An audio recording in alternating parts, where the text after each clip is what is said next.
मेरे सामने मेरा प्यारा बच्चा, जितना भी आप लोगों ने पिछली क्लास में पढ़ा था, पिछली क्लास में आप लोगों ने ये सीखा था कि भाई हम अल्कोहल को कैसे प्रिपेयर करते हैं। अगर मैं आपको याद दिलाऊं अल्कोहल की प्रिपरेशन, देखो ऑर्गेनिक में एक बात सभी लोग बहुत अच्छे से दिमाग में बैठा लो, ऑर्गेनिक पढ़ने के कंपैरिजन में जब रिवीजन करते हो तब ज्यादा समझ में आता है, ऐसे ऑर्गेनिक ज्यादा समझ में नहीं आता है। रिवीजन का मतलब ये हो गया कि आपको पूरा पता होना चाहिए कि भाई किससे कौन क्या रिएक्शन होता था। जैसे मैं कहूँ अल्कोहल को कैसे प्रिपेयर करते थे, तो आपके दिमाग में बसा होना चाहिए कि सर अल्कोहल को प्रिपेयर करने का पहला तरीका एल्कीन से है। एल्कीन से कैसे प्रिपेयर करते हैं, तो दो तरीके मैंने पढ़ाए हैं। पहले एसिडिक हाइड्रेशन, उसमें कम कार्बन वाले हाइड्रोजन पे ओएच जुड़ जाता था, मार्कोनियोफ रूल फॉलो करता था। दूसरा जो था मेरा प्यारा बच्चा वो था हाइड्रोबोरेशन ऑक्सीडेशन, एंटी मार्कोनियोफ रूल को फॉलो करता था, कार्बोनिल कंपाउंड का रिडक्शन करके। उसमें दो रिड्यूसिंग एजेंट पढ़ाए थे, H2 पैलेडियम और NaBH4। NaBH4 की खास बात यह थी कि डबल बॉन्ड को रिड्यूस नहीं करता था। और इसके बाद हमने जब कार्बन इंक्रीज करके कोई अल्कोहल बनाना हो, जैसे माना इथेनॉल हो और इथेनॉल से तुम्हें ब्यूटेनॉल बनाना हो, ब्यूटेन टू ऑल, तब तुम्हें कहीं ना कहीं जरूरत पड़ जाएगी ग्रिग्नार्ड रीजेंट की। ग्रिग्नार्ड रीजेंट कार्बन को इंक्रीज करके तब अल्कोहल को बनाने में हेल्प करता है। कैसे करता था रिएक्शन, वो मैंने पिछली क्लास में सिखाया था।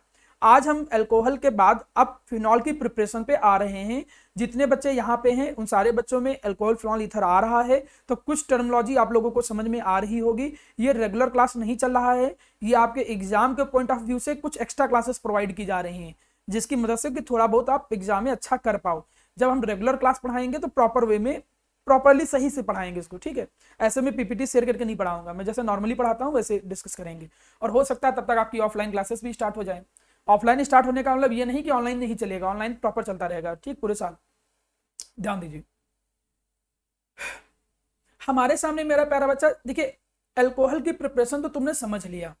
अब जब हम फिनॉल की प्रिपरेशन सीखते हैं तो फिनॉल की प्रिपरेशन में पहली बात समझ लो, तुम्हें मैकेनिज्म की कोई जरूरत नहीं पड़ती है। फिनॉल की प्रिपरेशन कहीं यूज हो ऐसा भी बहुत कम आता है। इसीलिए मैं फिनॉल की प्रिपरेशन ज्यादातर बच्चों से ये बोलता हूं कि आप अपने दिमाग में उसको याद करने की कोशिश करो। ये एक तरीके से मेमोराइजिंग वाला हिस्सा है, याद करने वाला हिस्सा है। और इस मेमोराइजिंग वाले पार्ट में दो रिएक्शंस तो ऐसी हैं जो आप पहले पढ़ चुके होंगे। देखिए जैसे जैसे मैं एक्चुअली बच्चों को सिखाता कैसे हूं कि माना तुमको अगर याद करना है कि भाई हम कैसे प्रिपेयर करेंगे फिनॉल को, तो फिनॉल को प्रिपेयर करने का पहला तरीका क्या है, क्लोरोबेंजीन से। आपके दिमाग में याद आना चाहिए कि पहला प्रिपरेशन किससे, फ्रॉम द क्लोरोबेंजीन। क्लोरोबेंजीन में मुझे Cl को हटा के जब OH लाएंगे तभी तो फिनॉल बनेगा। Cl को हटा के जब OH लाएंगे तभी फिनॉल बनेगा। और आपको मालूम है कि Cl हट के OH डायरेक्ट नहीं आ पाता है। Cl बड़ी इजिली, हम सोचे एक्वस के OH डाल देंगे तो नहीं हटेगा। इसको बोलते थे, क्वेश्चन सिखाया था, न्यूक्लियोफिलिक सब्स्टिट्यूशन आसान नहीं होता है। क्या किसी ने ये लेक्चर पढ़ा है, किसी को पता है कि Cl को हटा के OH क्यों नहीं ला सकते, क्यों हम, हाँ बताओ श्रेयांश। सर क्योंकि उसको बहुत हाई टेम्परेचर और हाई प्रेशर चाहिए होता है, बहुत स्ट्रांगली बॉन्डेड होता नहीं, मैंने जो अपना लेक्चर लिया था है। उसमें चार। हाँ, रोहित तुम बताओ चारों मेथड पहले कौन कौन थे चार। सर वो क्योंकि वो क्लोरीन जिसपे छोड़ा हुआ sp2 हाइब्रिडाइज्ड होता है। हाँ उससे, और क्योंकि इसकी वजह से टेस्ट कैरेक्टर्स में ज्यादा होता है, तो वो मतलब कि स्ट्रांगली बॉन्ड छोटा हो जाएगा, ठीक है, बॉन्ड छोटा हो हाँ जाएगा, स्ट्रांग हो जाएगा, पहला रीजन। स्ट्रांग दूसरा, हो जाएगा। दूसरा दूसरा दूसरा सर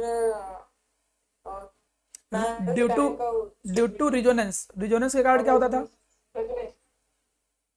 रिजोनेंस के कारण यहाँ देखो डबल बॉन्ड की प्रॉपर्टी आ जाती थी। जिसने नहीं पढ़ा है वो हेलोल्केन हेलोरीन में पढ़ाया गया था। तीसरा रीजन होता था मेरा प्यारा बच्चा कि अगर ये हट गया तो फिनाइल कटायन बनेगा जो कि अनस्टेबल होता है। चौथा रीजन ये होता था कि इसके अंदर इलेक्ट्रॉन डेंसिटी ज्यादा होती है रिजोनेंस के कारण, जिससे आने वाले न्यूक्लियोफाइल को रिपल्सन होता था। चार रीजन थे। sp2 हाइब्रिडाइज होने के कारण बॉन्ड लेंथ छोटी हो जाएगी, माइक बंद करो बेटा अभिनव। sp2 हाइब्रिडाइज होने के कारण बॉन्ड लेंथ छोटी हो जाती थी। रिजोनेंस के कारण कार्बन हाइड्रोजन के बीच में डबल बॉन्ड की प्रॉपर्टी आ जाती थी। तीसरा रीजन होता था कि फिनाइल कैटायन बन जाता है अगर Cl हटेगा। चौथा रीजन है कि आने वाले न्यूक्लियोफाइल को रिपल्सन होगा। ओवरऑल कंक्लूजन ये है कि Cl इजिली नहीं हटता है। मतलब तुम नॉर्मली चाहो कि हम एक्वस KOH डाल दें और एक्वस KOH के डालने पर Cl हट के OH आ जाएगा, तो ऐसा नहीं होगा। लेकिन इम्पॉसिबल भी नहीं है, आपको वो एक्सट्रीम कंडीशन यूज करनी पड़ेगी। जैसा बच्चे ने बोला था अभी श्रेयांश ने, आपको क्या यूज करना पड़ेगा, NaOH 623 kelvin 300 ATM pressure, high temperature and pressure use करोगे तब इसको आप क्या कर सकते हो, Cl हटा के OH ला सकते हो। इसका एक नाम भी है।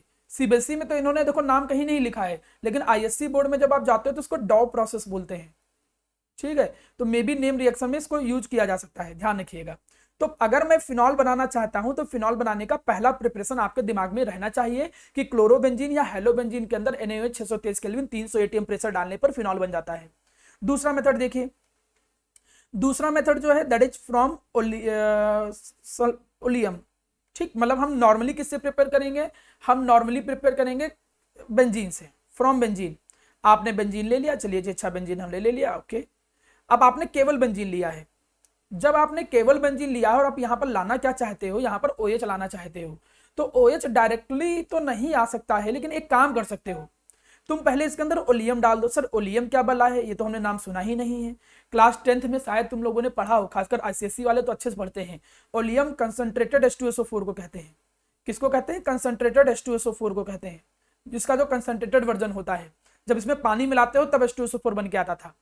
तो आप जब कंसंट्रेटेड H2SO4 डालते हो तो शायद मैंने ये पिछली क्लास में बोला हो, इससे एक इलेक्ट्रोफाइल बनता है दैट इज SO3H+।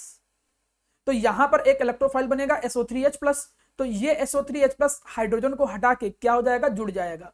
बेंजीन के ऊपर क्या जुड़ जाएगा, ये SO3H जुड़ जाएगा, सल्फोनिक बेंजीन बन जाएगा। इलेक्ट्रोफिलिक सब्स्टिट्यूशन सिखाई गई है आप लोगों को।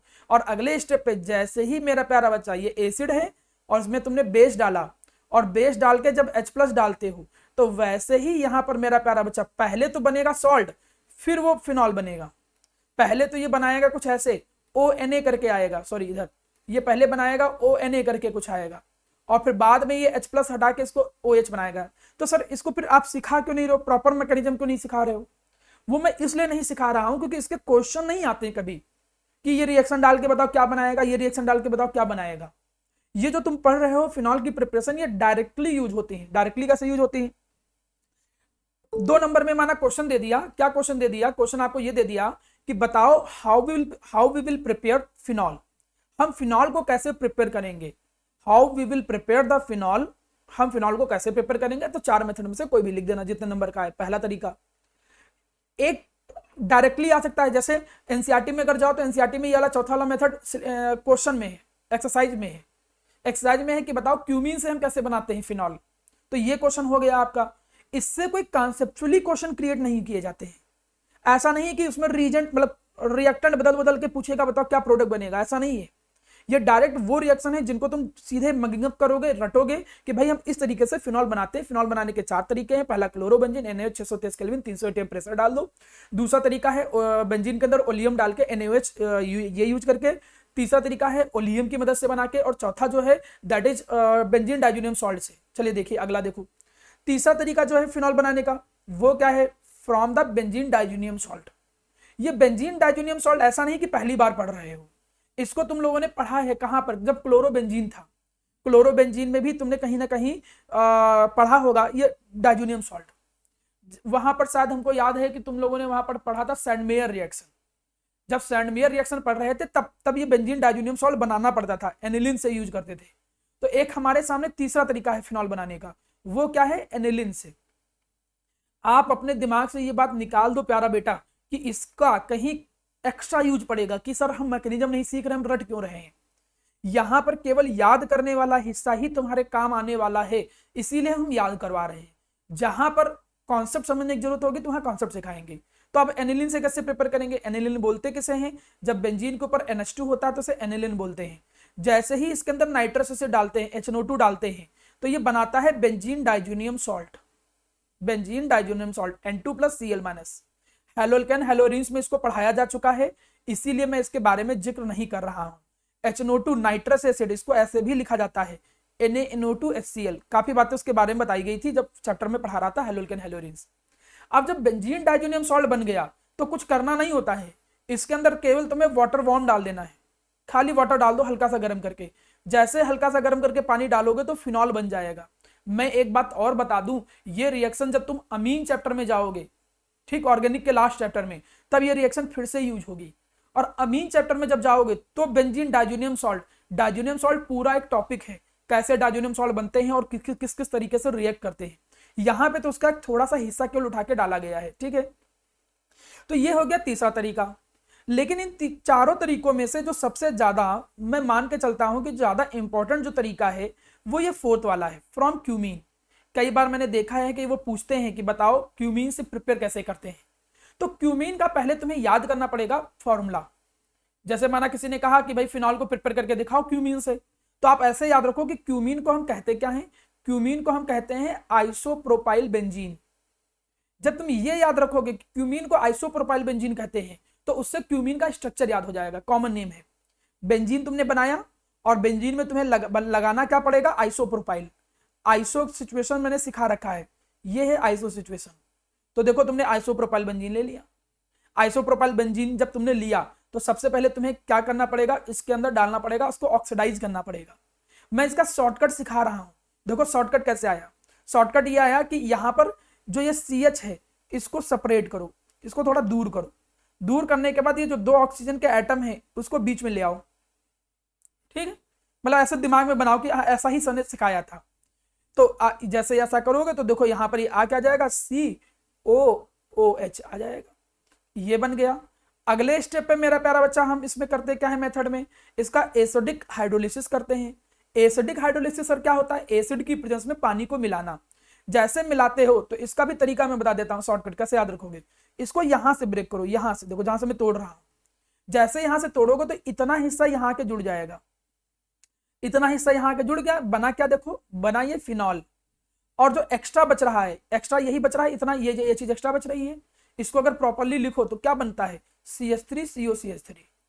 काफी अच्छी रिएक्शन। आप जब जाओगे कंपटीशन में, मैं इसको ध्यान से, मुझे याद है ये IIT मेंस में भी एक बार आया है और बाकी नीट वीट में भी क्वेश्चन पूछता है। डायरेक्ट नहीं पूछता है, वहां पूछने का तरीका उन लोगों का बड़ा अलग होता है।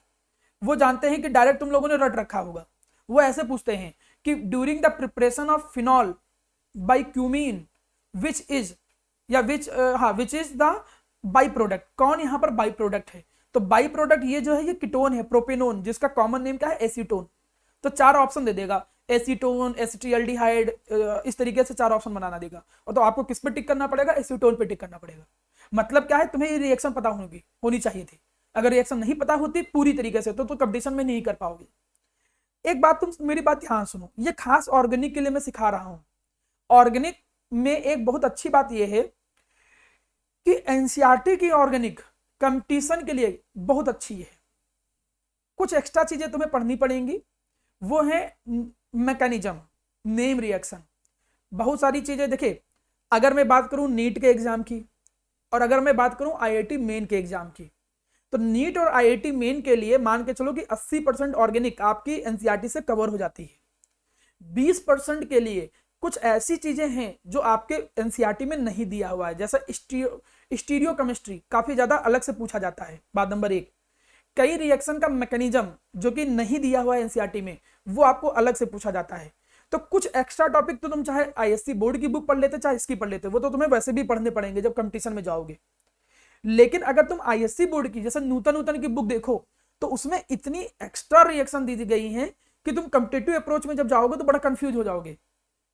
तुम मेरी बात ना सुनो, तुम पिछली बार जो जिसने 720 में से 720 पाया था नीट में, बच्चे 2 लोग साथ पाए थे, तो उन लोगों का कमेंट आया था यूट्यूब में, उनका पढ़ा होगा फीडबैक। तो उनका फीडबैक में एक बार देख रहा था तो उन्होंने भी यही चीज जिक्र किया है कि तुम्हें एनसीईआरटी की एक एक रिएक्शन बाय हार्ट याद होनी चाहिए।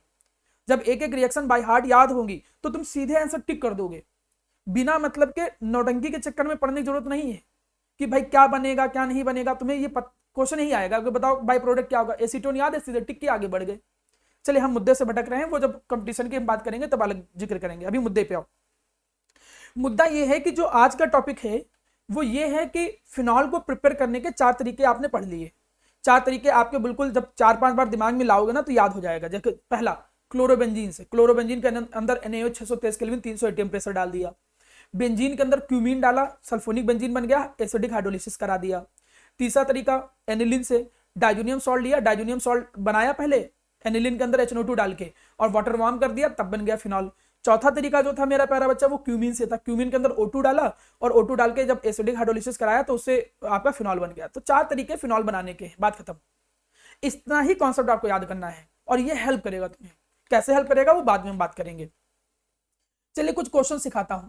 यहां पर क्वेश्चन देखो, क्वेश्चन 11.4 कह रहा है कि so how this alcohol will be prepare by suitable Grignard reason on the methanal. अच्छा, वो कह रहा है कि हमको ये बनाना है, ये अल्कोहल बनाना है और किससे बनाना है, मिथेनल से बनाना है। मिथेनल का मतलब, मिथेनल मतलब एल्डिहाइड, एल्डिहाइड मतलब एक कार्बन वाला एल्डिहाइड, तो मैं एक कार्बन वाला एल्डिहाइड यहां बना दे रहा हूं।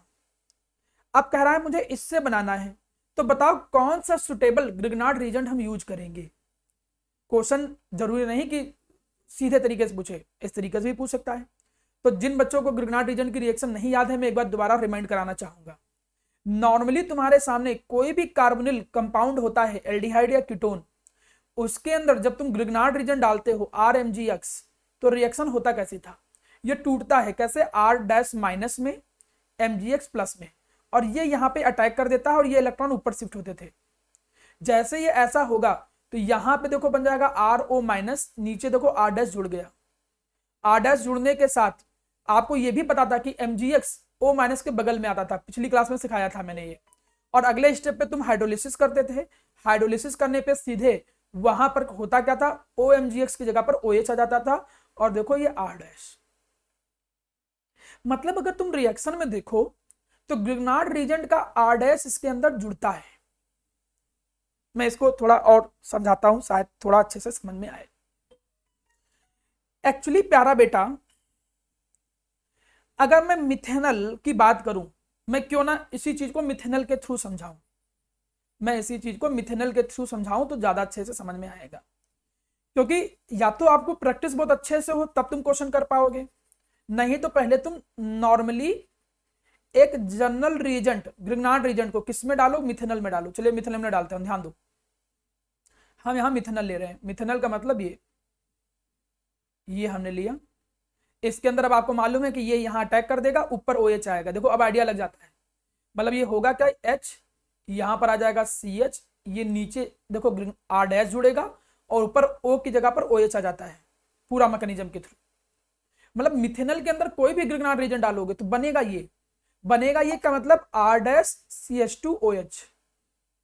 तो अब अगर तुम इसको देखो, ये अल्कोहल बनेगा, तो अगर आपको एल्काइल पहचानना है तो एक काम करना पड़ेगा, CH2OH को छोड़ के, CH2OH को छोड़ के जो बचा होगा वो R- होगा, बस बात खत्म। अगर अब मुझे यहां देखना है कि कौन सा हम ग्रिग्नार्ड रीजेंट यूज करें, तो ग्रिग्नार्ड रीजेंट पता करने के लिए तो तुमको पहले R- पता होना चाहिए ना, कौन सा होना चाहिए। R- कैसे पता होगा, CH2OH को छोड़ के, तो CH2OH पकड़ो, CH2OH को छोड़ के जो बचा होगा वो होगा R-। तो ये है वो R-।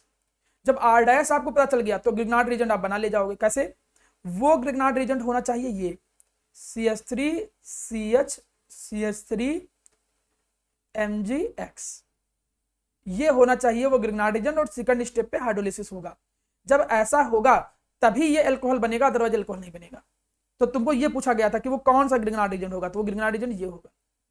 वो पता कैसे किया तुमने, एक बार जनरल रिएक्शन करा के पता किया। दूसरी रिएक्शन देखो, यहां पर वो ग्रिग्नार्ड रीजेंट कौन सा होगा पूछ रहा है, तो CH2OH को छोड़ के जो होगा वो R होगा, R- ग्रिग्नार्ड रीजेंट का।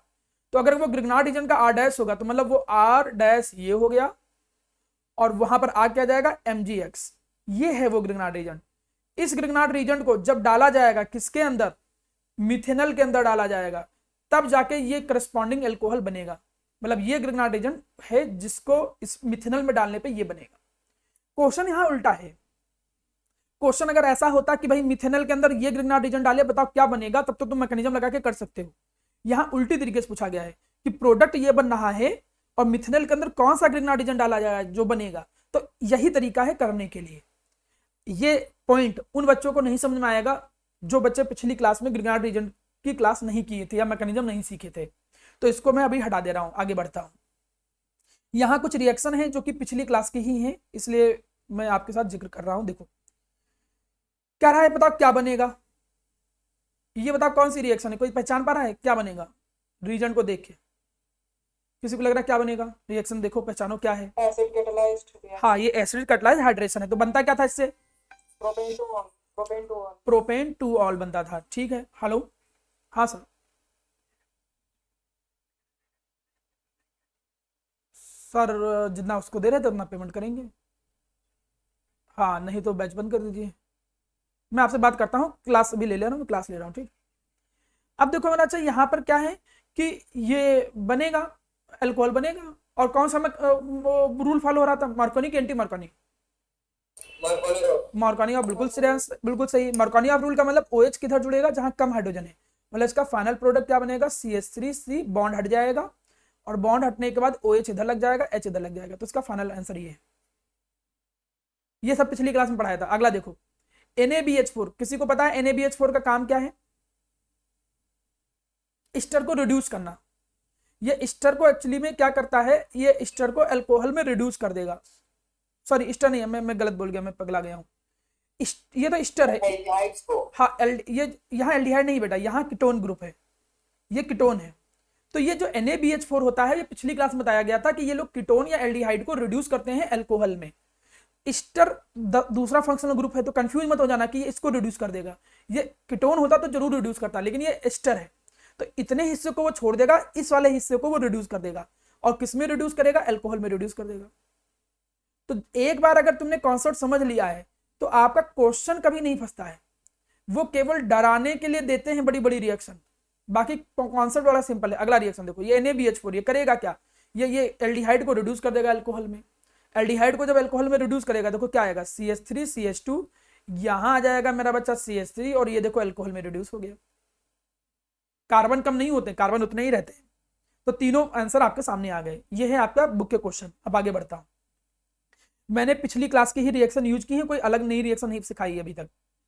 अब यहां पर इसकी फिजिकल प्रॉपर्टी देखो, मैंने आपको हेलोल्केन हेलोरिन्स पढ़ाया था, वहां पर एक बात बोली थी कि फिजिकल प्रॉपर्टी में जो सबसे ज्यादा इंपॉर्टेंट काम का है वो केवल बॉइलिंग पॉइंट है। बॉइलिंग पॉइंट में मैंने हमेशा तुमको एक बात सिखाई है कि बॉइलिंग पॉइंट को कंपेयर करने के लिए 3 रूल लगते हैं। Rule number 1, boiling point directly proportional to molecular mass, जितना ज्यादा मॉलिक्यूलर मास उतना ज्यादा बॉइलिंग पॉइंट, क्योंकि उतना ज्यादा वंडर वाल फोर्स। रूल नंबर 2 आइसोमर के लिए लगता है, वो किसी को याद है क्या लगता था, boiling point is inversely proportional to branching. Isomer में केस में सिखाया जाता था कि boiling point inversely proportional to branching होता है। ये 11 में भी पढ़ाया हूं, इसलिए पूछ रहा था आपसे। रूल नंबर 3, अगला ये क्या लगता है, ये कंपेरेबल मास के लिए लगता है। कंपेरेबल मास का मतलब जब मास लगभग सेम हो, लगभग सेम हो, मतलब 5, 6, 10 यूनिट का केवल डिफरेंस हो, 5, 6 यूनिट का डिफरेंस हो, तो उस केस में आपको पता होना चाहिए कि अल्कोहल का मास, अल्कोहल का बॉइलिंग पॉइंट, मास नहीं, अल्कोहल का जो बॉइलिंग पॉइंट होता है वो करस्पॉन्डिंग हेलोअल्केन और करस्पॉन्डिंग हाइड्रोकार्बन दोनों से ज्यादा होता है। ऐसा क्यों? ऐसा इसलिए क्योंकि अल्कोहल के अंदर एक खास प्रॉपर्टी है। वो खास प्रॉपर्टी क्या है कि alcohol can form hydrogen bond with each other. इसका रीजन है, इसका रीजन क्या है, अल्कोहल जो होते हैं, alcohol can form hydrogen bond with each other. वो हाइड्रोजन बॉन्ड बना सकते हैं खुद के साथ, विद ईच अदर, खुद के साथ हाइड्रोजन बॉन्ड बना सकते हैं। एक बात समझ प्यारा बेटा कि बॉइलिंग पॉइंट का मतलब क्या होता है। बॉइलिंग पॉइंट का मतलब होता है कि लिक्विड के जो पार्टिकल हैं, जो थोड़ा थोड़ा दूर हैं, बहुत पास भी नहीं है, थोड़ा थोड़ा दूर है, इनको गैस में कन्वर्ट करना, लिक्विड को गैस में कन्वर्ट करना। गैस का मतलब पार्टिकल को और दूर दूर कर देना। अब मैं अगर तुमसे एक क्वेश्चन पूछूं कि अगर इनके बीच में किसी भी तरीके का अट्रैक्शन फोर्स है, any type of attraction force is there, may be van der Waals force, may be hydrogen bond, कोई भी व्हाटएवर, तो इनको पार्टिकल को दूर करना कठिन ही होगा। कठिन होने का मतलब ज्यादा हीट करनी पड़ेगी, ज्यादा हीट करने का मतलब बॉइलिंग पॉइंट ऑब्वियस चीज है, ज्यादा हो जाएगा। तो अगर तुम कभी भी किसी भी मॉलिक्यूल के बीच में किसी भी तरीके का फोर्स रिप्रेजेंट कर पा रहे हो या प्रूव कर पा रहे हो कि हाँ, या पार्टिकल के बीच में इस तरीके का अट्रैक्शन फोर्स लग रहा है, तो समझ जाओ कि बॉइलिंग पॉइंट ज्यादा होता है।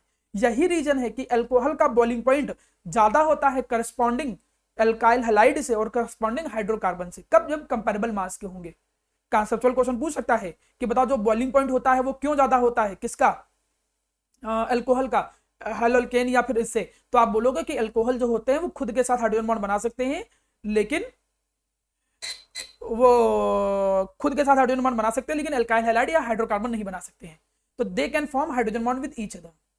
तो इस वजह से अल्कोहल का बॉइलिंग पॉइंट हमेशा ज्यादा होता है। चलिए जी, अब बढ़ दिया हम लोगों ने, यहां तक पढ़ लिया।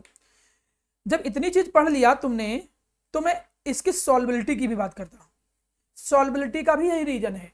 कोई पूछे कि सॉल्बिलिटी पे कमेंट करो, तो आपको तो ये सॉल्बिलिटी की बात ही नहीं पूछनी चाहिए। देखते ही है आजकल कि अल्कोहल को तो पानी मिला मिला के डेली नशे में घुमा करते हैं सब, तो सॉल्बिलिटी तो वाटर के अंदर होती ही होती है, उसमें तो नो डाउट ही है। तो अल्कोहल आर हाईली सॉल्युबल, वो क्या होते हैं, हाईली सॉल्युबल होते हैं किसके अंदर मेरा प्यारा बच्चा, इन वाटर, वो वाटर के अंदर हाईली सॉल्युबल होते हैं।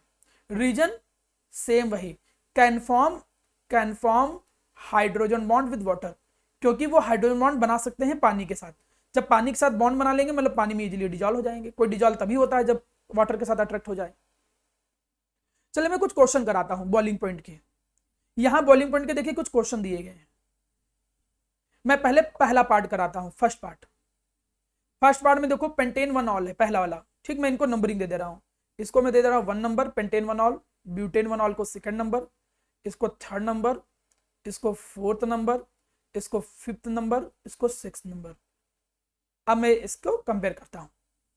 अब पहले पार्ट को करने के लिए पहले स्ट्रक्चर बनाने पड़ेंगे। पेंटेन वन ऑल का मतलब 5 कार्बन वाला अल्कोहल, ये है पहला। ब्यूटेन वन ऑल का मतलब 4 कार्बन वाला अल्कोहल, ये है butane one all. Butane two all, ये 4 कार्बन वाला ही है, लेकिन OH जो है 2nd नंबर पे लगा है। ये फर्स्ट हो गया, ये 2nd हो गया, ये 3rd हो गया। स्ट्रक्चर बना रहा हूं। चौथा है इथेनॉल, 2 कार्बन वाला अल्कोहल, ये चौथा स्ट्रक्चर है। 5वां है मेरा प्यारा बच्चा प्रोपेन वन ऑल, ये 5वां है। 6ठा क्या है मिथेनॉल, 1 कार्बन वाला अल्कोहल, मैं हाइड्रोजन मेंशन नहीं कर रहा। अब बॉइलिंग पॉइंट के अकॉर्डिंग अरेंज करना है। चलो आ जाओ बेटा मैदान जंग में। नियम नंबर 1 बॉइलिंग पॉइंट के लिए वही सबसे पहले लगेगा। देखो इसमें तीसरा नियम क्यों नहीं लग रहा है। तीसरा नियम कंपैरेबल वाला तभी लगता है जब एक अल्कोहल हो, एक एल्डिहाइड हो, एक कीटोन हो, एक कुछ अलग हो, मतलब फंक्शनल ग्रुप जब अलग होते हैं तब तीसरा नियम लगता है बॉइलिंग पॉइंट कंपेयर करने के लिए। एक अल्कोहल हो, एक एल्केन हो। यहां तो कोई टेंशन ही नहीं ना, क्योंकि सारे के सारे अल्कोहल है, तो तीसरे नियम पे तो जाना ही नहीं, दिमाग से हटा दो। मतलब बॉइलिंग पॉइंट के लिए केवल 2 ही रूल फॉलो करेंगे। सबसे पहले boiling point directly proportional to molecular mass. सबसे ज्यादा मॉलिक्यूलर मास किसका है इन 5 छठों में, देखो किसका सबसे ज्यादा मॉलिक्यूलर मास बताओ। Pentane one all. हाँ पेंटेन वन ऑल, क्योंकि 5 कार्बन है तो सबसे ज्यादा जो बॉइलिंग पॉइंट होगा वो पेंटेन वन ऑल का होगा। अब फिर देखो जिसमें 4 है, 4 इसमें भी है, 4 इसमें भी है, ठीक है ब्यूटेन वाले। अब लेकिन ब्यूटेन में फिर रूल नंबर 2 पर क्या था देखो, दैट इज हाँ इनवर्सली प्रोपोर्शनल टू ब्रांचिंग। अब इसमें देखो स्ट्रेट लाइन में जुड़ा है, इसमें कहाँ गया, इसमें स्ट्रेट लाइन में जुड़ा है, इसमें नीचे ब्रांचिंग हो गई है। तो ब्रांचिंग होने से बॉइलिंग पॉइंट कम होता है, तो मतलब इस वाले का कम होगा, इस वाले का ज्यादा होगा। मतलब फिर कौन आएगा 2nd, जिसमें ब्रांचिंग नहीं है, और 4 कार्बन पे फिर 3rd वाला आएगा, क्योंकि उसमें ब्रांचिंग हो गई, मतलब वो बीच में जुड़ गया। मतलब 5 कार्बन के बाद फिर 4 कार्बन पे आए, क्योंकि मॉलिक्यूलर मास तो फॉलो करना ही करना है। अब आए इन तीनों पे, इन तीनों में कोई डाउट ही नहीं, क्योंकि इसमें 3 कार्बन है, इसमें 2 कार्बन है, इसमें 1 कार्बन है, तो सबसे ज्यादा मॉलिक्यूलर मास उसका, फिर इसका, फिर इसका। तो फिर देखो कौन सा आ गया 5 नंबर वाला, फिर 2 कार्बन वाला आया 4थे नंबर पे, और फिर 1 कार्बन वाला आया 6ठे नंबर पे। देखो ये आपने पूरा अरेंज कर लिया। नियम वही है, बस डर लगता है बच्चों को। आप बस प्रॉपरली लेक्चर 1-2 बार और देखो, समझो, हेलोल्केन हेलोरीन वाला लेक्चर देखो, फिर इसको लेक्चर देखो। तो इतना नहीं है कि इतना मैं सिखा रहा हूं तुम लोगों को कि आराम से क्वेश्चन कर ले जाओ। दूसरे क्वेश्चन पे आता हूं, इसको कंपेयर करो। चलो इसको कंपेयर करता हूं, लेकिन इसको कंपेयर करने के लिए एक कॉन्सेप्ट मुझे और देना है, अल्कोहल वर्सेस ईथर। चलो यहां पर एक चीज सिखाता हूं। एक क्वेश्चन आता है, क्वेश्चन एक आता है, इसको बोलते हैं CQ, conceptual question. Why boiling point of alcohol is greater than ether, ठीक है, फॉर कंपेरेबल मॉलिक्यूलर मास। कि जो बॉइलिंग पॉइंट अल्कोहल का होता है वो ईथर से ज्यादा क्यों होता है फॉर कंपेरेबल मॉलिक्यूलर मास, मतलब लगभग मास जब बराबर होता।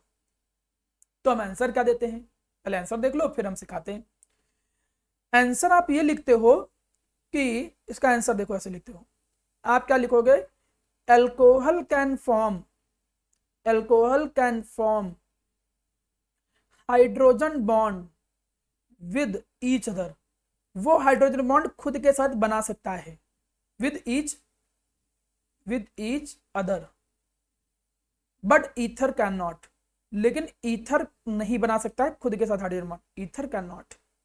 ये तो हो गया लैंग्वेज। अब इसको समझो, अच्छा पॉइंट है, बहुत बढ़िया पॉइंट है, मतलब एक्चुअली में ठीक पॉइंट है। देखो क्या है, अब अल्कोहल खुद के साथ हाइड्रोजन बॉन्ड बना सकता है, क्यों? जरा देखो, अल्कोहल खुद के साथ हाइड्रोजन बॉन्ड बना सकता है, क्यों? जरा देखो, ये अल्कोहल हमने बनाया, इधर हमने अल्कोहल बनाया जी, ये हमने कई सारे अल्कोहल बना दिए जी, ठीक है, ये अल्कोहल है, ये अल्कोहल है, कई सारे अल्कोहल बना दिए। एक बात समझो, हाइड्रोजन बॉन्ड बनाने के लिए तुम लोगों ने साथ पढ़ा हो, लेकिन इस चीज को इंप्रूव कर लो। हाइड्रोजन बॉन्ड बनाने के लिए केवल हाइड्रोजन और ऑक्सीजन हो, केवल यही जरूरी नहीं है, क्योंकि हाइड्रोजन और ऑक्सीजन तो ईथर के अंदर भी है। देखो यहाँ एक ईथर ले लो हमने, जैसे हमने ईथर ये ले लिया CH3OCH3, यहाँ पर हमने एक ईथर ले लिया CH3OCH3। अब आप कहो कि सर यहाँ हाइड्रोजन है, यहाँ ऑक्सीजन है, हाइड्रोजन बॉन्ड क्यों नहीं बनना है? हमने तो यही पढ़ा है 11th में, हमने तो 9th में भी यही पढ़ा है, हमने सब्जेक्ट वाले 9th में कहाँ पढ़े थे, 9th में 11th 10th में, मतलब हमने यही पढ़ा है कि 10th में कि हाइड्रोजन और ऑक्सीजन के बीच में एक बॉन्ड लगने लगता है, या hydrogen more electronegative atom, fluorine, oxygen and nitrogen. तो यहाँ भी तो हाइड्रोजन दिख रहा है और यहाँ ऑक्सीजन दिख रहा है, तो इनके बीच में क्यों नहीं लग रहा है हाइड्रोजन बॉन्ड? ईथर खुद के साथ, मतलब दूसरे ईथर के साथ क्यों नहीं बना सकता? अल्कोहल बना सकता है। मतलब यहाँ पर लोग ऐसे पढ़ाएंगे तुमको कि यहाँ O और H हाइड्रोजन बॉन्ड बनाने लग जाएंगे, यहाँ O और H हाइड्रोजन बॉन्ड बनाने लग जाएंगे, यहाँ O और H हाइड्रोजन बॉन्ड बनाने लग जाएंगे, ऐसे सिखा देंगे कि अल्कोहल जो है वो दूसरे अल्कोहल के साथ ईथर बना सकता है। अल्कोहल दूसरे अल्कोहल के साथ, क्या बोल रहा हूं मैं, अल्कोहल दूसरे अल्कोहल के साथ हाइड्रोजन बॉन्ड बना सकता है, ठीक, लेकिन ईथर नहीं बना सकता है। इसका रीजन देखो, एक्चुअली हाइड्रोजन बॉन्ड का जो रियल रीजन है उसको समझो। हाइड्रोजन बॉन्ड इसलिए नहीं होता है कि हाइड्रोजन और ऑक्सीजन है, एक्चुअली इलेक्ट्रोनेगेटिविटी का डिफरेंस बहुत ज्यादा हो गया था, यहाँ पे बहुत ज्यादा निगेटिव, यहाँ पे बहुत ज्यादा पॉजिटिव आ गया था। यहाँ पे देखो बहुत ज्यादा निगेटिव ऑक्सीजन पर, इस पे बहुत ज्यादा पॉजिटिव आ गया था, पोलैरिटी के कारण बहुत ज्यादा निगेटिव, बहुत ज्यादा पॉजिटिव आ गया था। इसीलिए अल्कोहल जो होते हैं वो पोलर हो जाते हैं इजिली।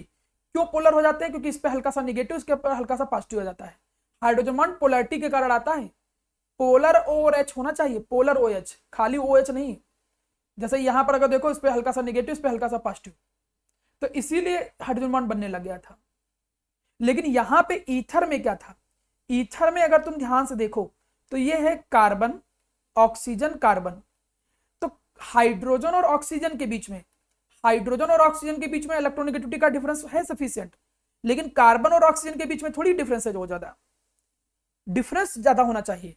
तो यहां पे डिफरेंस कम होता है, इसलिए यहां पर नो पोलैरिटी अकर, मतलब यहां पे कोई पोलैरिटी नहीं आती है, नो पोलैरिटी अकर। इस पे हल्का सा निगेटिव, इस पे हल्का सा पॉजिटिव आ जाए, ऐसा नहीं होता है।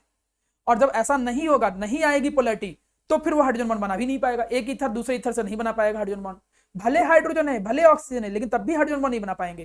कांट फॉर्म हाइड्रोजन बॉन्ड, वो हाइड्रोजन बॉन्ड नहीं बना पाएंगे। आपको एक्सप्लेन नहीं करना होगा एग्जाम में, एग्जाम में डायरेक्ट याद करना है कि अल्कोहल खुद के साथ हाइड्रोजन बॉन्ड बना सकते हैं, इसीलिए इनका बॉइलिंग पॉइंट ज्यादा होता है, लेकिन ईथर खुद के साथ हाइड्रोजन बॉन्ड नहीं बना सकते। इसी वजह से अल्कोहल का बॉइलिंग पॉइंट हमेशा ईथर से ज्यादा होगा, ये याद रखिएगा। क्यों? क्योंकि ईथर खुद के साथ हाइड्रोजन बॉन्ड नहीं बना पाते, अल्कोहल बना सकते हो। क्यों का रीजन हमने सिखाया है, जब नॉर्मल क्लास कभी हम पढ़ाएंगे तो और अच्छे से एक्सप्लेन करेंगे, ठीक है। अभी आगे बढ़िए, तब हम इमेज बना के दिखा के तब थोड़ा 3D में समझाऊंगा। सर, हाँ बोलो दिव्यांश। सर जब हमारे स्कूल वाली मैम पढ़ा रही थी, हाँ हाँ, तो बोली थी जो अल्कोहल है वो कुछ समय बाद पानी के नीचे वो हो जाता है, सेटल होने लगता है। अरे ये किसने पढ़ा दिया भाई? उन्हीं ने बताया था कि पानी के नीचे सेटल होने लगता है थोड़ी देर बाद। तो तुम एक काम करना कि घर वहां देखते नहीं हो, ठहरो सावधान देखिए बहुत ठंडी महाबियर, वहां से एक तुम बियर खरीद लेना और पानी में मिला के थोड़ी देर 1-2 घंटा रख देना, देखना क्या नीचे बैठ जाता है कि नहीं बैठता है, ठीक है, समझे? ठीक सर।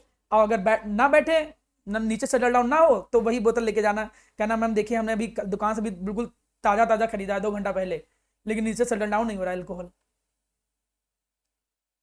ठीक दिव्यांश? Yes sir. हाँ बस ये ध्यान रखना, खरीदते समय बोतल घर वाले ना देख लें, नहीं वो रीजन बाद में समझेंगे, पहले उड़ा देंगे तुमको, ठीक है। चलो, ऐसा नहीं, जब हाइड्रोजन बॉन्ड बना लिया तो सेटल डाउन कहां से हो जाएगा, इसकी कोई बात ही नहीं, मुद्दा ही नहीं बनता है इसका, ठीक है।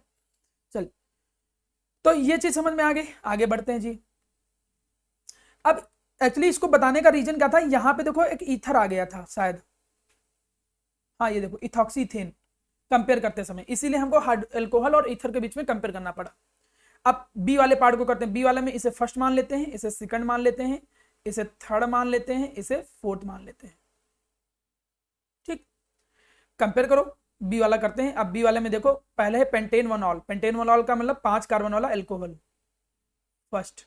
दूसरा क्या है, एन ब्यूटेन, नॉर्मल एल्केन है 4 कार्बन वाला, 4 कार्बन वाला एल्केन नॉर्मल एल्केन है। पेंटेनल, पेंटेनल का मतलब 5 कार्बन वाला एल्डिहाइड, 5 कार्बन वाला एल्डिहाइड, ये है कौन सा, थर्ड। ठीक, इथॉक्सी इथेन, ईथर है, इथॉक्सी इथेन, इथॉक्सी का मतलब CH3 CH2O CH2 CH3। ठीक, एक्चुअली में सही तरीका जो बॉइलिंग पॉइंट को कंपेयर करने का है, जब छोटे लेवल पे तुम हो तो लगभग मास निकाल लिया करो, जिससे आइडिया लगने लगा करे। जैसे इसमें मास करो, देखो यहाँ पे देखो CH3 है, ठीक है, वो जब बड़े हो जाओगे धीरे धीरे आइडिया लग जाएगा। तो ये देखो CH3 CH2 CH2 CH2 CH2, फिर ये है। तो अगर मुझे निकालना हो तो मैं सब, देखो मैं कैसे जल्दी जल्दी मास निकालता हूँ, मैं सबको CH3 मान लेता हूँ, क्योंकि CH3 का मास कितना होता है 15, CH3 का मास कितना होता है 15। ठीक, तो मैं ऐसे करता हूँ, 1 2 3 4 5, 15 पचे 75, 75 आ जाएगा लगभग। और लेकिन यहाँ पे CH3 नहीं, CH2 है, तो एक कम यहाँ, एक कम यहाँ, एक कम यहाँ, एक कम यहाँ, 4 कम हो गए, मतलब ये आया 71। तो इतने का मास निकल के आ गया। ऑक्सीजन का कितना हो गया, ऑक्सीजन 71 और एक हाइड्रोजन और है तो 72 आ गया, और ऑक्सीजन का होता है 16, तो 6 2 8 7 1 8, लगभग इसका मास कितना आ गया 88, लगभग इसका मास 88 आ गया। थोड़ा 1 2 कम हो जाएगा, कोई प्रॉब्लम नहीं आएगी। ठीक, इसका ब्यूटेन का निकालो तो ये आ जाएगा 15 चक्कू 60 और 2 कम, 60 और में से 2 कम कर दो तो मतलब ये आ जाएगा 58। इसका मास निकालो तो ये 4, तो 60, 60 में से 3 कम हो गए, तो 3 कम हो गए तो मतलब आया 57, 58 88 आ गया ना।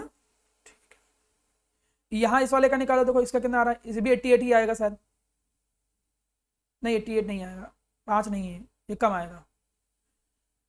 इसको निकालो तो 15 चक्कू 60 में से 2 गया 58 और 16 14 और 5 1 6 7। मैं सिखा रहा हूँ कि कैसे जल्दी निकालोगे, क्योंकि कभी कभी कंपेयर करना पड़ता है यार, मोलर मास तो निकालनी पड़ेगा ना, वो तो धीरे धीरे प्रैक्टिस से आइडिया लग जाता है। जब कार्बन ज्यादा डिफरेंस हो तब तो आइडिया ऐसे ही लग जाएगा कि इसका ज्यादा है। तो आंख बंद करके, सबसे ज्यादा मोलर मास इसका है ना, इसलिए नहीं रूल लगा रहा हूं क्योंकि अल्कोहल है, इसलिए लगा रहा हूं क्योंकि सबसे ज्यादा इसी का मास है। तो बिना आंख बंद किए सबसे ज्यादा किसका हो जाएगा, ये वाले का, कौन सा, अल्कोहल वाले का, मतलब पेंटेन वनॉल। देखो सबसे ज्यादा किसका हो गया, पेंटेन वनॉल। सर एल्डिहाइड का क्यों नहीं होगा? एल्डिहाइड का इसलिए क्योंकि अल्कोहल जो है, अल्कोहल का बॉइलिंग पॉइंट ज्यादा होता है अल्काइल हैलाइड से भी, ज्यादा होता है हाइड्रोकार्बन से भी, ज्यादा होता है एल्डिहाइड से भी, क्योंकि एल्डिहाइड खुद के साथ हाइड्रोजन बॉन्ड नहीं बना सकता है, अल्कोहल बना सकता है। कंपैरेबल में जब तुम जाओगे तो कंपैरेबल में देखोगे, कंपैरेबल में अल्कोहल का बॉइलिंग पॉइंट जो होता है, कंपैरेबल मास, ऐसा कंपैरेबल क्यों बोले, क्योंकि दोनों का मास लगभग लगभग सेम है और फंक्शनल ग्रुप अलग अलग है। अब आप कहो सर इसमें ब्रांचिंग वाला क्यों नहीं देख रहे हो, क्योंकि यहाँ फंक्शनल ग्रुप अलग अलग है, इसलिए फंक्शनल ग्रुप वाला देखेंगे। तो कंपैरेबल का रूल क्या है, सबसे ज्यादा अल्कोहल का, फिर यहाँ पर आ जाता है किसका, फिर आ जाता है एल्डिहाइड कीटोन का, ठीक है, कंपैरेबल में, और फिर आ जाता है मेरा बच्चा ईथर का, फिर आ जाता है यहाँ पर अल्काइल हैलाइड का, और फिर आ जाता है हाइड्रोकार्बन का कंपैरेबल में। और जब तुम अभी एक चैप्टर और पढ़ लोगे दैट इज एसिड, तो देखोगे इससे ज्यादा एसिड का भी होता है, अल्कोहल से ज्यादा कंपैरेबल में एसिड का होता है। तो ये धीरे धीरे ये टेबल बढ़ती चली जाएगी, मतलब ये एडअप होती चली जाएगी टेबल। ठीक है, ये टेबल किस में है, कंपैरेबल के केस में। ठीक है, ये बात याद रखना, इट इज ना कंपैरेबल के केस में है। अच्छा, तो कंपैरेबल में हमने देखा कि भैया 88 वाले 2 थे, तो 88 वाले में जब 2 थे तो 2 में फिर ज्यादा किसका होगा, अल्कोहल का ज्यादा होगा, तो सबसे ज्यादा अल्कोहल का आ गया, पेंटेन वनॉल सबसे ज्यादा इसका हो गया। ठीक, अब इन तीनों में देखो, हम यहाँ कोई कंपैरेबल रूल नहीं लगाने जा रहे हैं, हम पहला रूल लगा रहे हैं मोलर मास, कंपैरेबल थोड़ी लगा रहे हैं कि कंपैरेबल लगा लो। तो यहां पर हम मोलर मास लगा रहे हैं, मोलर मास फिर किसका ज्यादा है, 88 का, तो इसीलिए फिर कौन आएगा, देखो पेंटेनल। अब इसके बाद देखो 58 74, तो कोई सोचना ही नहीं, 74 है मास ज्यादा, फिर कौन आ जाएगा, इथॉक्सीथेन। और सबसे कम मास किसका है, इसका एन-ब्यूटेन का, तो देखो एन-ब्यूटेन आ गया। बॉइलिंग पॉइंट बहुत अच्छे से समझना, बॉइलिंग पॉइंट हर चैप्टर में यूज होगा, हर चैप्टर में। सबसे पहला नियम मॉलिक्यूलर मास, जिसका सबसे ज्यादा उसका बॉइलिंग पॉइंट सबसे ज्यादा। फिर जब सेम मॉलिक्यूलर मास निकल के आ जाए, सेम मॉलिक्यूलर मास और सेम फंक्शनल ग्रुप, तो ब्रांचिंग का नियम। तीसरी बात, जब कंपेरेबल मास हो, मास लगभग लगभग सेम हो और फंक्शनल ग्रुप अलग अलग हो, तो कंपेरेबल का रूल, और कंपेरेबल का जो रूल है वो ये है, देखो कि सबसे ज्यादा किसका होता है, एसिड का, फिर अल्कोहल का, फिर इनका, फिर इसका, फिर इसका, फिर इसका। तो रीजन धीरे धीरे पढ़ोगे, इसका रीजन तो पढ़ ही चुके हो, क्योंकि अल्कोहल खुद के साथ हाइड्रोजन बॉन्ड बना सकते हैं, ये नहीं बना सकते हैं। तो इतनी चीज समझ में आ गया। अब आगे बढ़ते हैं। तो आपने फिजिकल प्रॉपर्टी पढ़ ली अल्कोहल फिनॉल ईथर की। नेक्स्ट देखो, ये सब चीजें अभी कोई मतलब नहीं है। अल्कोहल दोनों तरीके से काम कर सकता है, न्यूक्लियोफाइल का भी, इलेक्ट्रोफाइल का भी। जब ये लोन पेयर के थ्रू अटैक करता है, जब ये लोन पेयर के थ्रू अटैक करता है, तो यहाँ पर न्यूक्लियोफाइल का काम कर रहा है, न्यूक्लियस लेविंग, मतलब पॉजिटिव चार्ज को लाइक करेगा, पॉजिटिव चार्ज पर अटैक करेगा। और जब देखो एक्चुअली कहानी कहता क्या है, कहानी ये कहता है कि ये जो अल्कोहल का बॉन्ड है ये दो तरीके से होता है। अगर अल्कोहल का बॉन्ड यहां से टूटा, इस जगह से टूटा, ये इस जगह से टूटा, तो ये बनाएगा क्या, RO माइनस, मतलब ये न्यूक्लियोफाइल का काम करेगा, ठीक है। और अगर ये अल्कोहल में बॉन्ड यहां से टूटा इस जगह से, तो ऑक्सीजन ज्यादा इलेक्ट्रोनिगेटिव है, तो ये बनाएगा R+ और OH माइनस। तो यहां पे ये R+ वाले हिस्से पे अटैक करेगा, मतलब एक तरीके से न्यूक्लियोफाइल का काम करेगा, मतलब कोई चीज इस पे ये इलेक्ट्रोफाइल का काम करेगा, इलेक्ट्रोफाइल। अभी इस पे मत जाओ, जब नॉर्मल चैप्टर पढ़ाएंगे तब डिस्कस करेंगे हम ये, अभी इसकी कोई जरूरत नहीं है। आप बस इतना याद रखो कि अल्कोहल, न्यूक्लियोफाइल, इलेक्ट्रोफाइल दोनों तरीके से काम कर सकता है। अब इन रिएक्शन को आओ। सबसे पहले reaction acidity of alcohol and phenol. चलो इसको समझाता हूँ, एसिडिटी ऑफ अल्कोहल और फिनॉल। जब मैं एसिडिटी ऑफ अल्कोहल और फिनॉल पे आता हूं, तो सबसे पहले मुझे क्लास 10th की एक रिएक्शन याद दिलाओ सभी लोग। क्या क्लास 10th की एक रिएक्शन होती थी कि एसिड जब रिएक्ट करते थे मेटल के साथ, तो बताओ क्या बनाते थे, बताओ, 10th में पढ़ा था, भूल गए, वाह। एसिड जब मेटल से रिएक्ट करते थे तो बनाते थे सॉल्ट प्लस हाइड्रोजन। 10th की रिएक्शन नहीं याद करोगे तो करोगे क्या भाई, बात खत्म। अल्कोहल जो होते हैं वो एसिडिक नेचर के होते हैं, अल्कोहल जो होते हैं वो एसिडिक नेचर के होते हैं। मतलब पहले एक क्वेश्चन यहां करा दे रहा हूं मैं। क्वेश्चन है ये, क्वेश्चन क्या है, वाई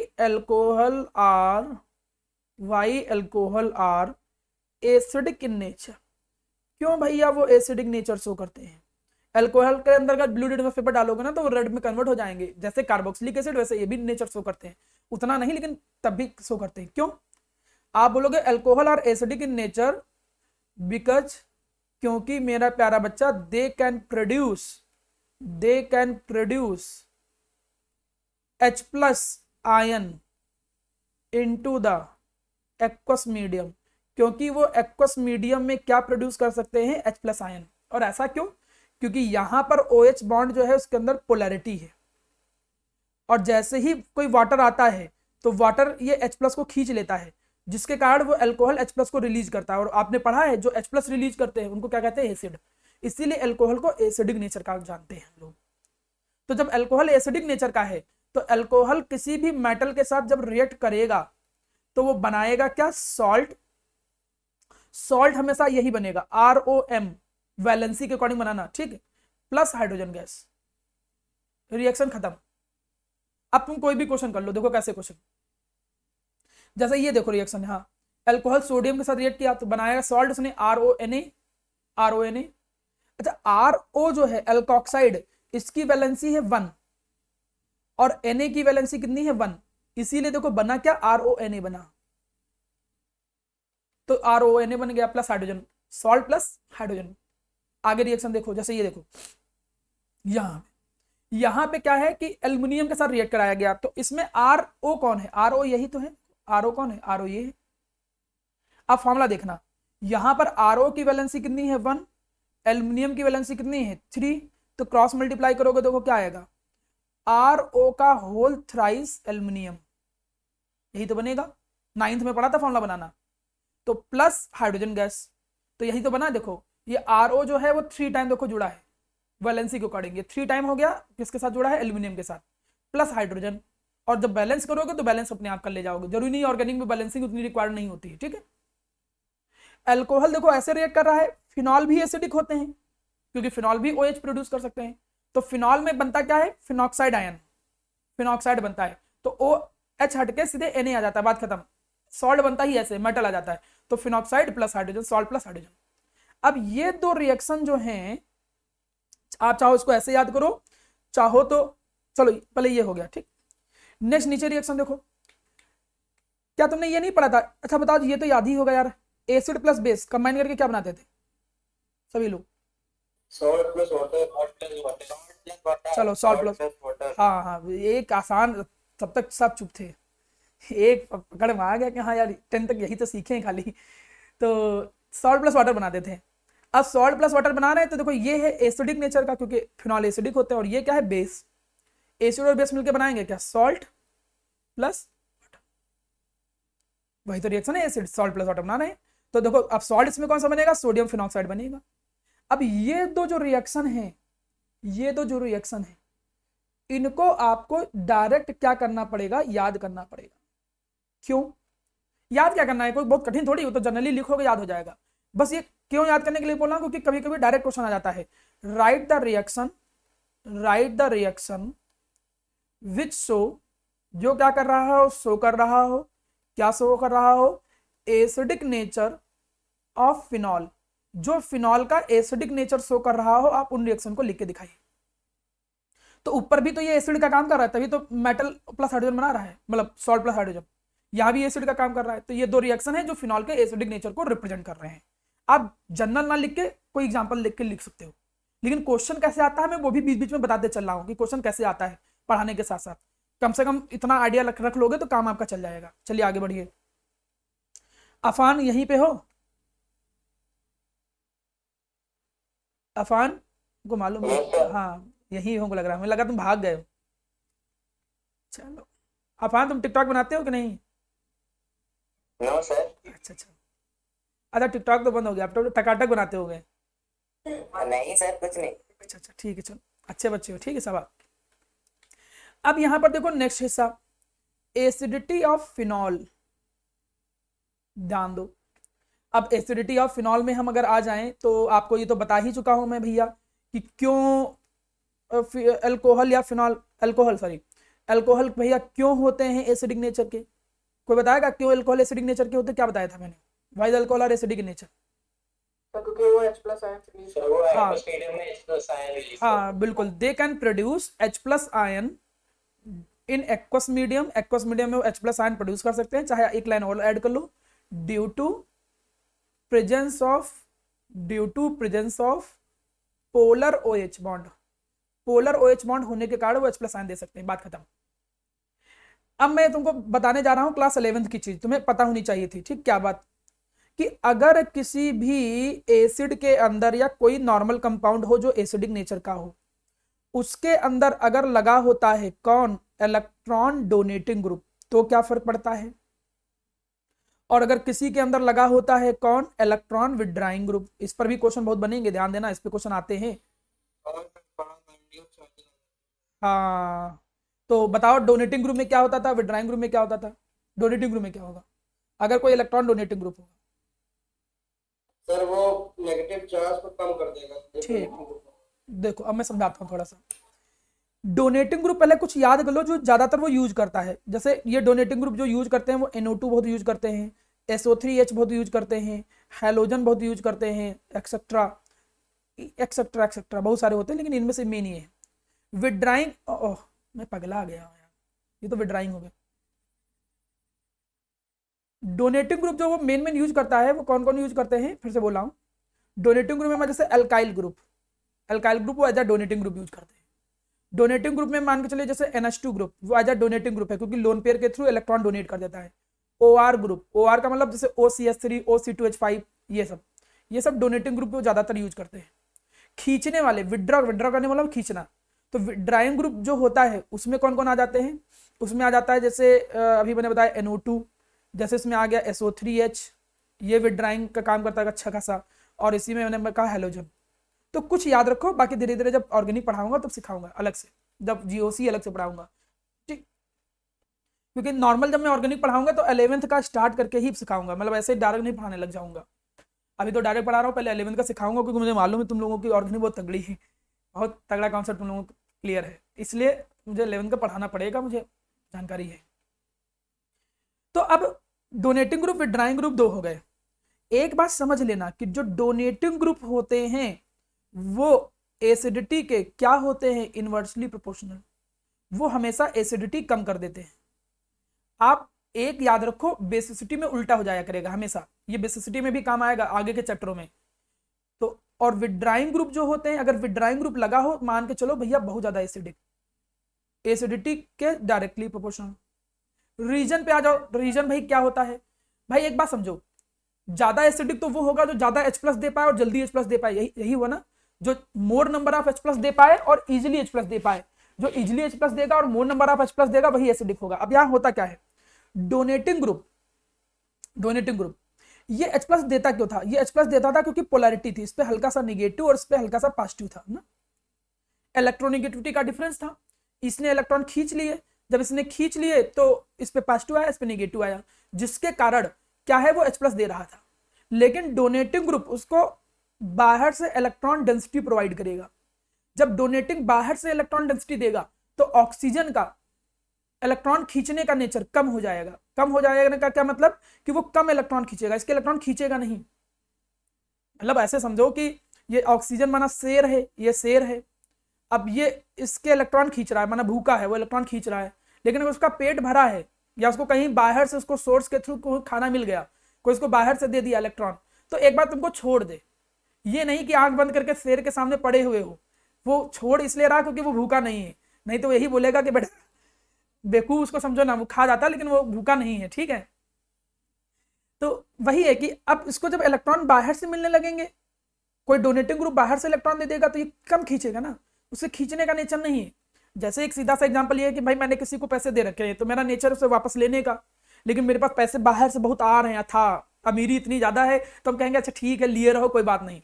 लेकिन जिस दिन तुम्हारे पास पैसे खत्म होते हैं पहले उसी को याद करते हो कि जिसको तुमने पैसे दिए हैं, भाई कब पैसे दोगे, बिल्कुल वैसा है। अब डोनेटिंग ग्रुप उसको इलेक्ट्रॉन दे रहा है भाई बाहर से, तो इसका खींचने का नेचर कम हो जाएगा। जब इलेक्ट्रॉन वो खींचेगा नहीं तो पोलैरिटी नहीं आएगी ना, क्योंकि जब खींचता है तभी पोलैरिटी आती है और तभी H+ रिलीज होता है। तो आप रीजन क्या दिया करोगे कि डोनेटिंग ग्रुप करते क्या है, डिक्रीज कर देते हैं, डिक्रीजेस द पोलैरिटी ऑफ, वो पोलैरिटी डिक्रीज कर देते हैं। किसकी पोलैरिटी डिक्रीज कर देते हैं, OH बॉन्ड की। सो लेस H+, मतलब फिर H+ इजिली प्रोड्यूस नहीं होता है, H+ do not produce easily, वो इजिली प्रोड्यूस नहीं होता है। और जब वो इजिली प्रोड्यूस नहीं होगा, पोलैरिटी कम हो गई, तो भैया एसिडिटी कम। दूसरा रीजन देखो, दूसरा रीजन विड्राइंग, खींच रहा है ऑक्सीजन, पहले इस हाइड्रोजन के इलेक्ट्रॉन खींच रहा था, पोलैरिटी आ रही थी, लेकिन कोई ऐसा आया कि ऑक्सीजन के भी इलेक्ट्रॉन खींचने लग गया, भाई अब वो अपनी कमी किस पे निकालेगा। ये लगभग वैसा होता है कि जैसे नेता लोग जब बन जाते हैं ना, तो अब उनको नेता लोगों से कहा जाता है कि यार तुम 5 लाख रुपए ला के दो तभी तुमको हम टिकट देंगे। तो वो अब जो वर्क कर रहा है वो अपनी कमी किस पे निकालता है, बिजनेस पे, कि बिजनेस से और पैसा चुराए। जब कोई उससे जो मेन ऊपर बैठा है, कोई कह रहा है तुम पैसा ला के दो, कोई उससे खींच रहा है पैसा, तो वो अपने नीचे वाले से पैसा खींचता है। तो यही काम है ये विड्राइंग ग्रुप, जब इलेक्ट्रॉन डेंसिटी को खींचेंगे तो ऑक्सीजन से कोई खींच ले इलेक्ट्रॉन, ऑक्सीजन कहां बर्दाश्त करने वाला, वो तो खुद खींचने वाला है। तो वो अपनी कमी किस पे निकालेगा, कमजोर पे ही निकालेगा, तो हाइड्रोजन पे निकालता है, तो वो हाइड्रोजन के इलेक्ट्रॉन और खींचने लगता है। जब वो हाइड्रोजन के इलेक्ट्रॉन और खींचेगा तो पोलैरिटी बढ़ जाएगी। मतलब इलेक्ट्रॉन विड्राइंग ग्रुप जो होते हैं वो क्या करते हैं, वो इंक्रीज कर देते हैं, क्या इंक्रीज कर देते हैं, पोलैरिटी। किसकी पोलैरिटी इंक्रीज कर देते हैं, OH बॉन्ड की। वो OH बॉन्ड की पोलैरिटी क्या कर दे रहे हैं, इंक्रीज कर दे रहे हैं। जब OH बॉन्ड की पोलैरिटी इंक्रीज हो जाएगी तो मतलब H+ रिलीज इजिली, H+ ज्यादा आसानी से रिलीज होगा, मतलब एसिडिटी जो होगी वो बढ़ जाएगी, इससे वो एसिडिक नेचर क्या हो जाएगा।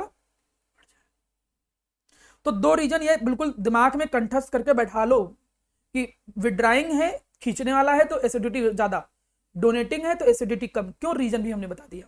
चलिए आगे बढ़ते हैं। अब है एक क्वेश्चन और,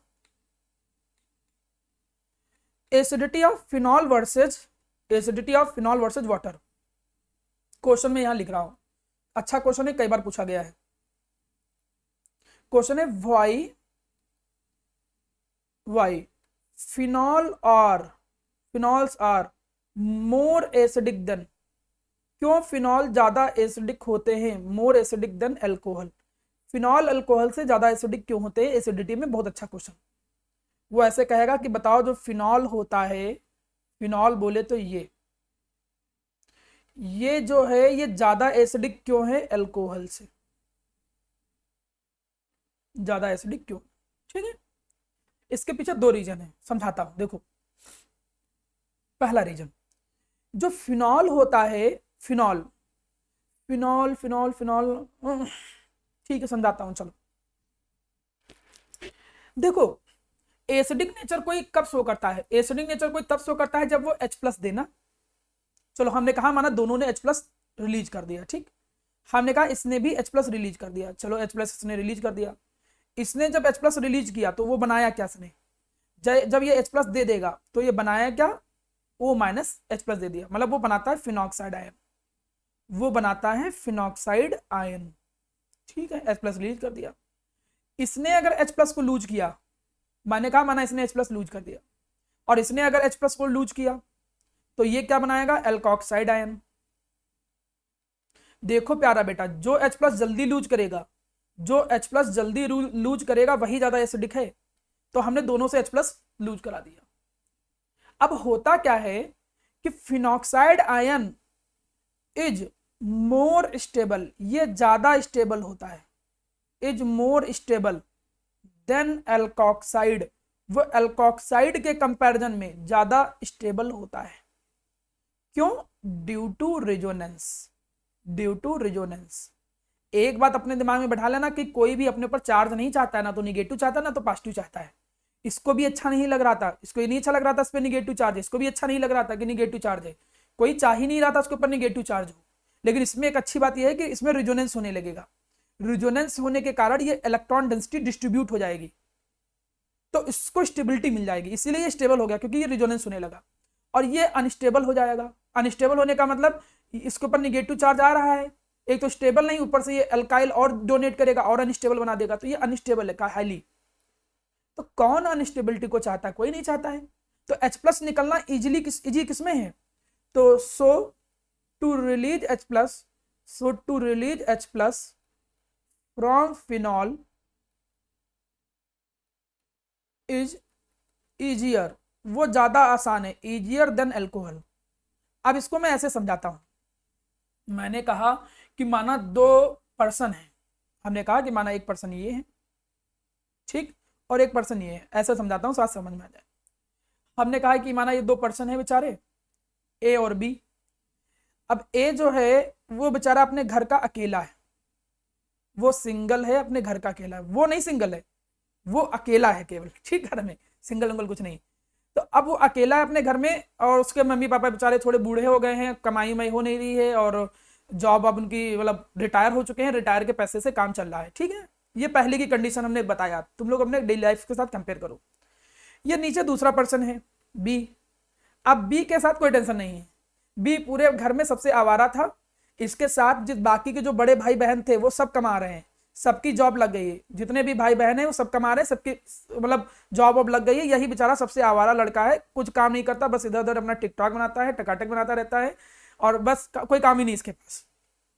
चलो अब जब ये कंडीशन आई तो दोनों को क्या हो गया भैया, प्यार मोहब्बत का बुखार चढ़ गया। किसी ने उनको भड़काया, कहा कि तुम अपना घर छोड़ दो, घर छोड़ दो, कि घर छोड़ के क्या हमारे साथ रहो, हम अपनी पूरी जिंदगी तुम्हारे साथ बिताएंगे। वो 1 साल के बाद सब बुखार उतर जाता है, उसके तुम जब बड़े होगे पता चलेगा, ऐसा होता कुछ नहीं है। तो अब उन्होंने कहा तुम घर छोड़ दो, तुम घर छोड़ दो। अब मेरा ये आपसे पूछना है कि घर छोड़ेंगे अगर दोनों के दोनों, तो दोनों के दोनों अनस्टेबल होंगे कुछ देर के लिए, तो भाई इनके घर वाले भी रोएंगे कि यार घर छोड़ के भाग गया, भले आवारा हो तो कहेगा लड़का भाग गया, लेकिन स्टेबलाइज हो जाएंगे वो लोग। क्यों स्टेबलाइज हो जाएंगे, क्योंकि घर में और भी भाई है और वो कमा भी रहे हैं।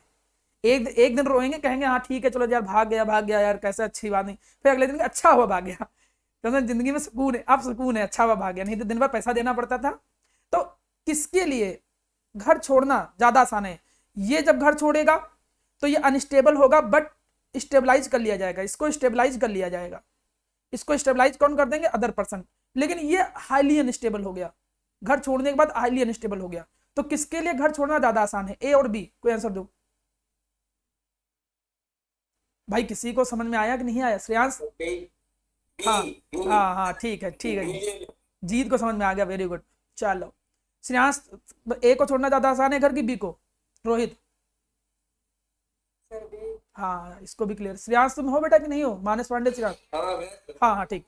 तो बी को घर छोड़ना आसान है। क्यों अच्छा बी को घर छोड़ना आसान है रोहित? सर क्योंकि वो आवारा है तो फिर बाकी जो उसके भाई घर बहन का खर्चा चल जाएगा। अरे घर का खर्चा था, मतलब बाकी घर को जो अनस्टेबल कंडीशन आई उसको स्टेबलाइज कर लिया जाएगा ना, यही तो है। यस तो यही काम देखो यहाँ पे हुआ कि दोनों से जब H+ रिलीज हुआ तो ये भी अनस्टेबल हुआ, ये भी अनस्टेबल हुआ, लेकिन इसको स्टेबलाइज कर लिया गया किसके थ्रू? रेजोनेंस के थ्रू। अब इसको स्टेबलाइज कर लिया गया रेजोनेंस के थ्रू, तो हम क्या कहेंगे कि इसमें से H+ निकलना आसान है, ये बड़ी इजीली H+ रिलीज कर देगा। क्यों H+ इजीली रिलीज कर देगा? क्योंकि रिलीज होने के बाद उसको रेजोनेंस के थ्रू स्टेबलाइज किया जा सकता है।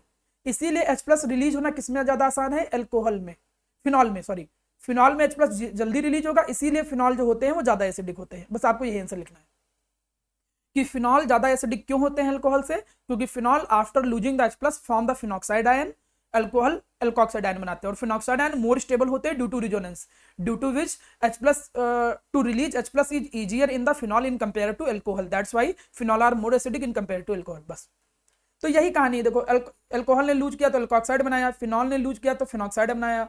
फिनॉक्साइड जो है वो मोर स्टेबल है, इसीलिए ये ज्यादा इजिली H+ लूज कर सकता है। कहानी खत्म। सर हाँ, देखो नीचे लिखा है, हाँ बोलो। सर बेंजीन जो होता है इलेक्ट्रॉन विथड्रॉइंग ग्रुप होता है ना? ना ना ना ना, बेंजीन दोनों काम करता है, डोनेट भी करता है, विड्राइंग भी करता है।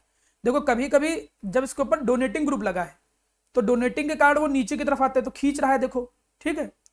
और जब उसके ऊपर लगता है विड्राइंग ग्रुप, मैं पढ़ाऊंगा रेजोनेंस में जब 11th का कॉन्सेप्ट दूंगा, और जब खींचने वाला ग्रुप लगा होता है तो इलेक्ट्रॉन बाहर की तरफ जाते हैं।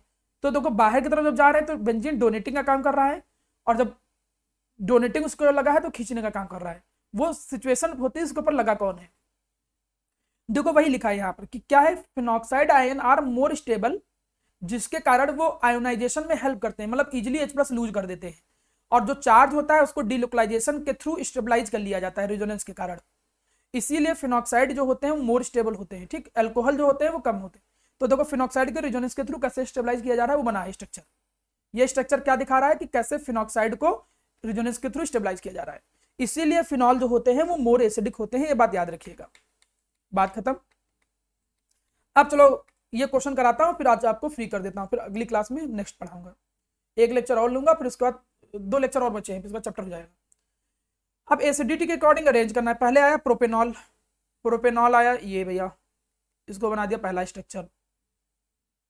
ये है 2,4,6 ट्राई नाइट्रोफिनॉल। तो ये फिनॉल आया। फिनॉल वैसे भी अल्कोहल से ज्यादा होते हैं, लेकिन इसमें 2, 4 और 6 पे 2, 4 और 6 पे क्या लगे हैं? 3 नाइट्रो ग्रुप लगे हैं।